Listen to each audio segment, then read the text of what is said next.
Sweet Mother Nature, such beauty, such splendor.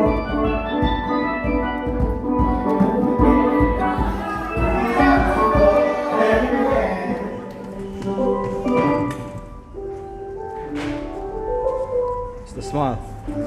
Oh, go on, yes, fire. What are we doing here, brother? Just an expression of our culture, you know. But yeah, we're actually preparing for a folk tradition production that is being held by the Department of Culture, by extension the Ministry of Tourism, Civil Aviation, Sustainable Development and Culture. We're ending off our Emancipation Month with this particular folk production. It's a series of activities. This is just the beginning of a folk festival that we're trying to establish at the Department of Culture. So this production is going to highlight a lot of our folk tradition, dance, storytelling, choral speech, music, our dress, etc., etc. So we were really grateful and happy about it because we see the importance of the preservation of our folk tradition, and what we're trying to do, we're trying to create a marriage between the traditional folk and what is happening now, because a lot of our creatives are utilizing a lot of folk stuff, and that is creating a fusion between what used to happen and what is happening now.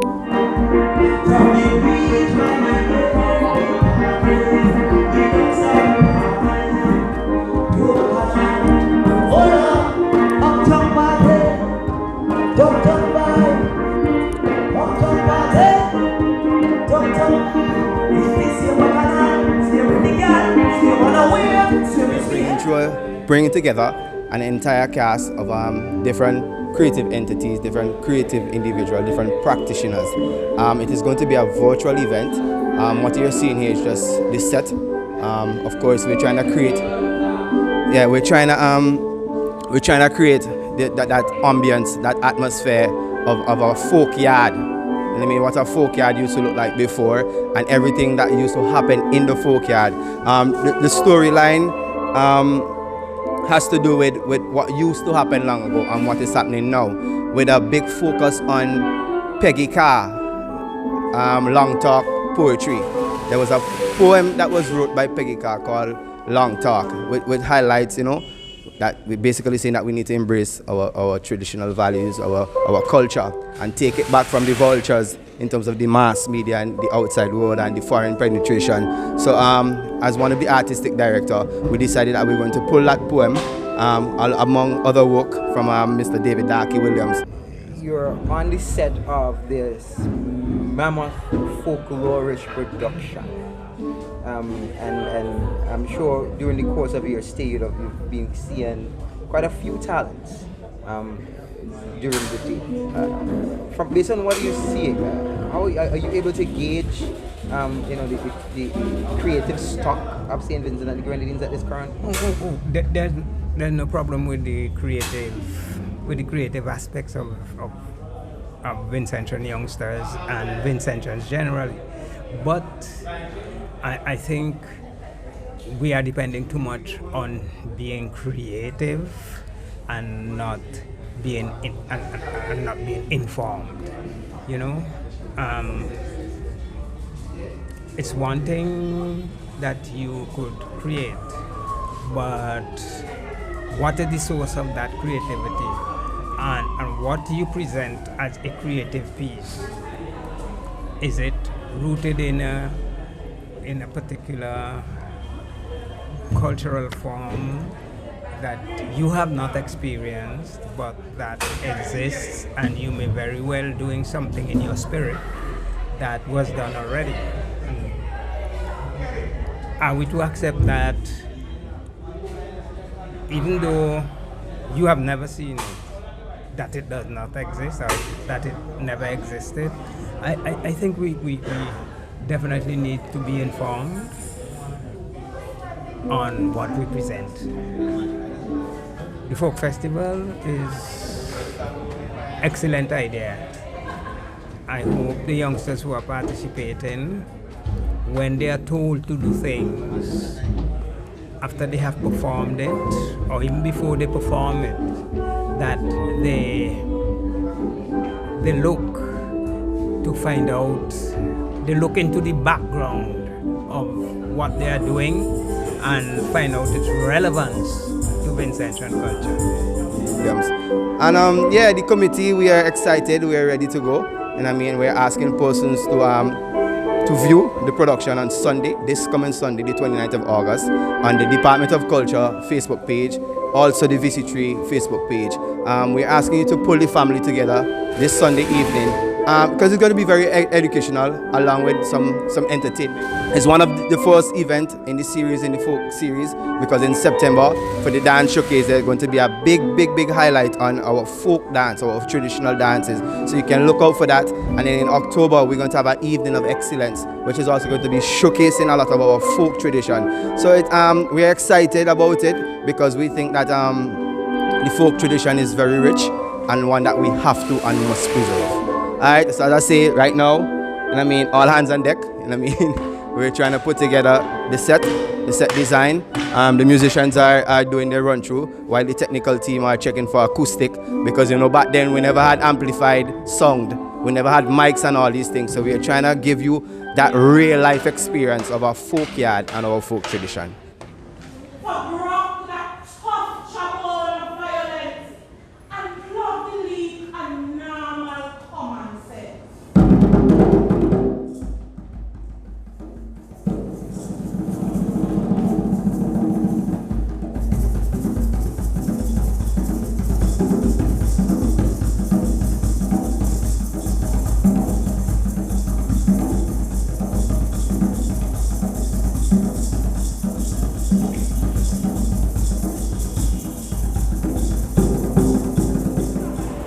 Donna Peters, Artistic Director of the Renaissance Dance Company. How long is Renaissance been about? Well, we're about for about 15 years now. Of course, you're taking part in the folklore production this week. Yes, we'll be doing a punta dance presentation, the social aspect of the punta dance presentation. What can you tell us about the social aspect of the punta? Okay, the social aspect is basically a flirtation where you have the person who's dancing off to say who is the best dancer. So you will see that along with some basic folk movements, because the punta dance entails just two basic movements, which is the rotation of the hips and the shuffling of the feet. So we incorporated folk movements along with the punta movements. For those of us young people, for those of us young people who don't know what the punta dance is, do you mind sharing, letting us know? Okay, well, we would have done a documentation with the API, Agency for Public Information. We did a detailed presentation of the punta dance, so you can probably log on to API's website to see the documentation, or also you can visit us at the Ministry of Culture, Department of Culture. That's where I work.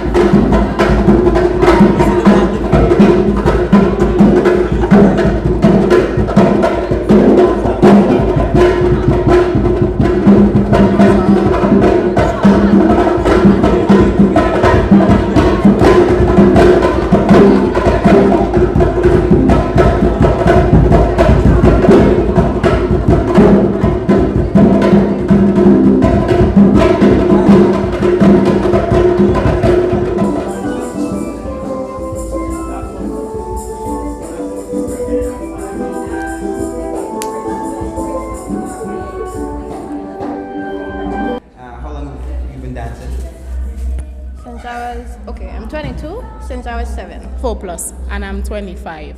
So, yeah. So how much of them years? Second nature to breathing. Lifetime. Yes. Yeah.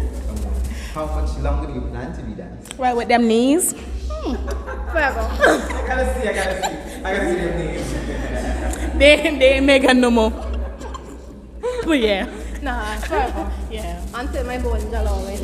Definitely. Yeah. I'm curious about the highlights as you see it for this particular production. What's your dance? How many dance pieces would you guys be doing? One? Yeah, What's it one. called? This is the title? Yeah. No. No, it's not. So this is the untitled dance. Yes. It's a folk piece though. Yeah. So What's the highlight to you? You know, what are you loving? What are you looking forward to executing? Using the props. Yeah. Looking forward to doing that smoothly. And Say it again. using the props. Yeah, utilizing the props. 'Cause we're trying Skirts, to- fans, and all these things. We're trying to evoke more European mixed with folk. So we want to bring across in both costuming and the dance pieces that we have. So hopefully we're successful in doing such. Yes. I understand you're a committee member for this production here. Correct, yes. Could you particularly detail, you know, your role and your expectations from Well, this production?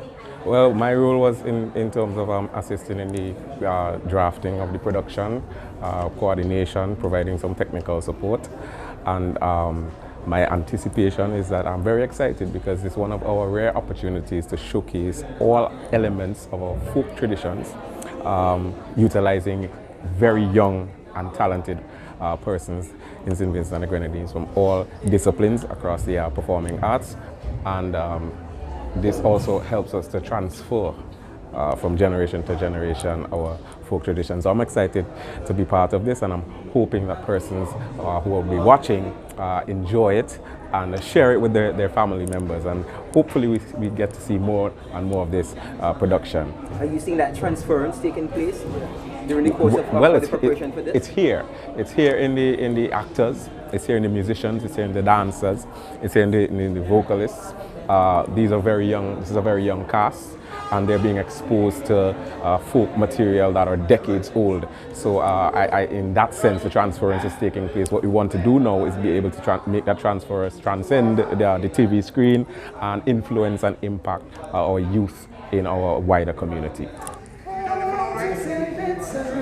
A friendly welcome awaits you, renowned for excellency and the best hospitality. How long have you been painting? It's been a few years now. Professionally painting as a hobby? What's the story there?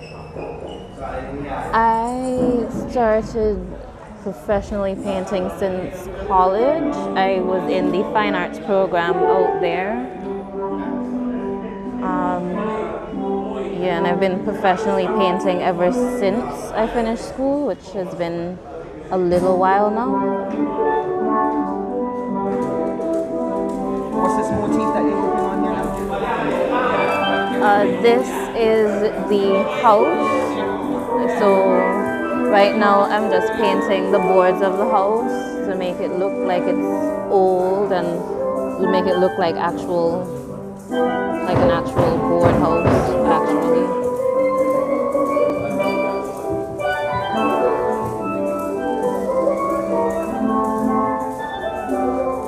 Have you ever worked on a production like this before? Your team effort, this whole experience? For an event, no. This would be my first time. What's the experience been like?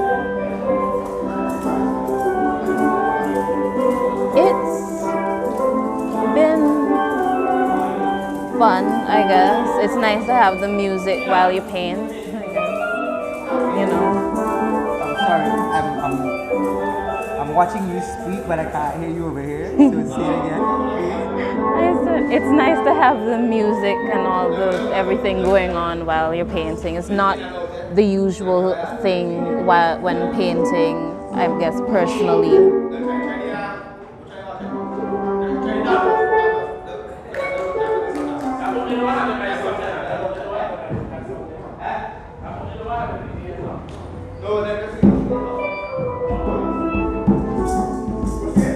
What would you say to a 5-year-old little girl who's looking at you at this moment, painting? Keep it up, keep doing it. Don't let anybody discourage you from pursuing your passions. If painting and art is what you want to do, then do that.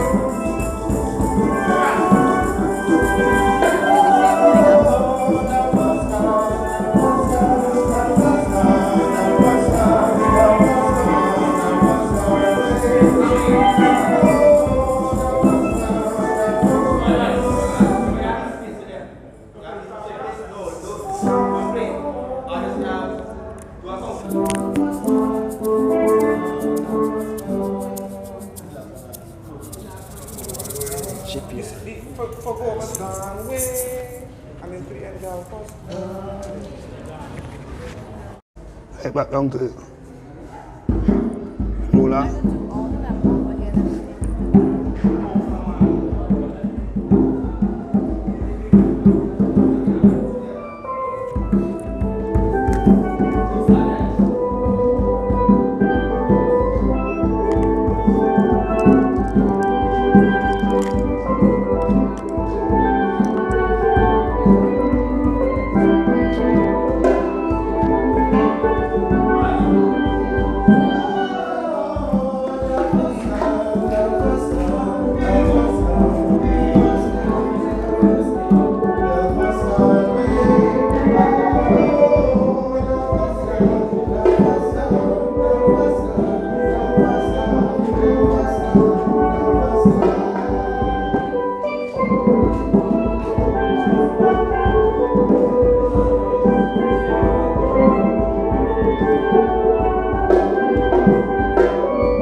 Curtis Robinson, Ministry of Culture, graphic artist.